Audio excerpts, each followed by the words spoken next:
What's up? Sword got his rework, so let's do a rundown of his moveset and some personal thoughts. Let's start with the stat changes.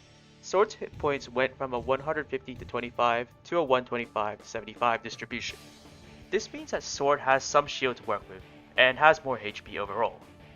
He'll be able to function more independently, but he still works great with healers due to his big health pool. His passive, Spirit of the Sword, has received a complete rework.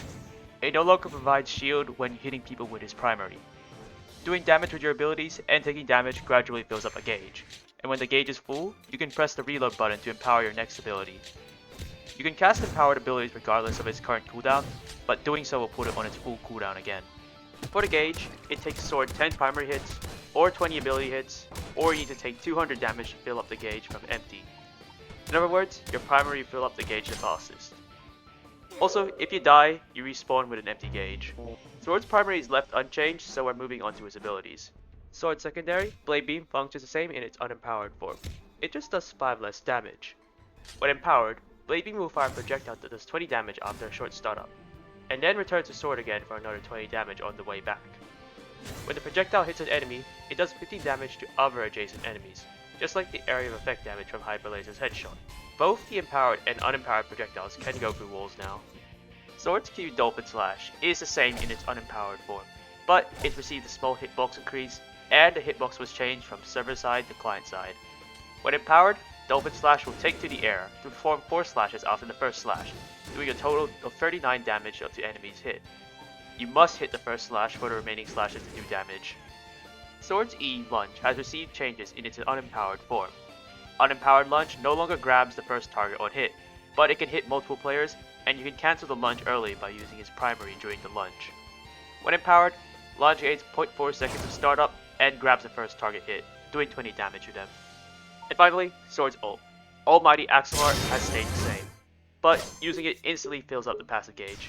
Now then, onto some personal thoughts on the rework. I really enjoyed that the rework added a lot more variance to Sword's gameplay. The empowered moves add a lot of options instead of having Lunge be the end all be all to everything. Lunge is still Sword's best empowered ability because if you land it, you get a 100 damage combo and you get a good portion of your gauge back. Though the removal of Sword's self-sustain is a bit controversial because it hurts his longevity.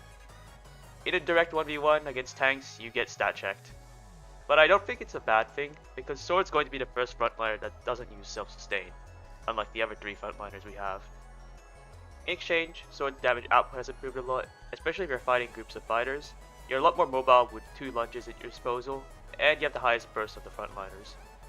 You don't have to rely on lunge so much because you have a lot of other options for comboing enemies, which is very nice. Originally when I wrote this script, I thought Empowered M2 was the worst. But from further play, it seems each empowered ability has its own use. Empowered M2 does the best if the enemies are clumped up to do tons of damage with the AoE, or if you need to close out a kill at a distance. Empowered Q is great for guaranteed and quick AoE damage, while Empowered E sets up a free 100 damage on any unfortunate fighter who gets hit by it. In competitive, the loss of Sword Shield passive brings him down a lot. You can still frontline with him, but it's just a bigger burden because you have no self-sustain. I found that running Sword as an additional frontline, say with a Boombox, Banhammer, or Katana worked best. Otherwise running a healer is fine too. But overall, I thought that this rework was handled well. Sword didn't feel overwhelming or underwhelming to fight against, and some of the problems I initially had on release were either fixed, or something I just adapted to over time. So if I had to give the rework a rating, I would give it a 9.5 out of 10. Anyway, that wraps up my thoughts, so thanks for watching.